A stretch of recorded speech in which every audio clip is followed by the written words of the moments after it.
எல்லையில்லாத பார்வை மற்றும் உள்ளுணர்வு. ஓம் சாந்தி. நாம் இப்போது எல்லைக்கு அப்பாற்பட்ட பார்வை மற்றும் உள்ளுணர்வில் இருக்க வேண்டும். அனைத்து எல்லைக்குட்பட்ட விஷயங்களை முடித்துவிட வேண்டும். பழையவைகள் முடித்துவிட வேண்டும்.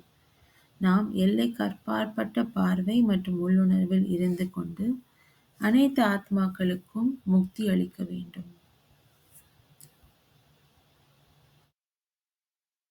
நாம் எல்லையற்ற பார்வை என்று சொல்லும்போது நாம் சகோதரத்துவம் என்கின்ற பார்வையில் இருக்க வேண்டும் மற்றும் சகோதரத்துவம் என்கின்ற உள்ளுணர்வில் இருக்க வேண்டும். தந்தை கூட அப்படி ஒரு எல்லையில்லாத உள்ளுணர்வு மற்றும் பார்வையில் இருந்தார். அவர் அனைவரையும் ஃபரிஷ்தாக்களாக பார்த்தார் மற்றும் அவரது உள்ளுணர்வு எப்படி இருந்ததென்றால், அனைவரும் எனது குழந்தைகளே என்ற அந்த உள்ளுணர்வு இருந்தது.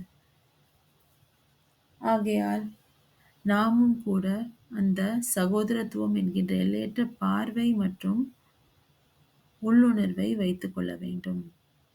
இதுதான் அனைத்து ஆத்மாக்களுக்கும் முக்தியை எளிதாக தரவல்லது.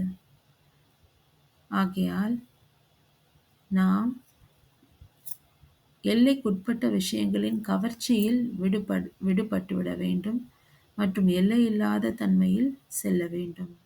ஓம் சாந்தி.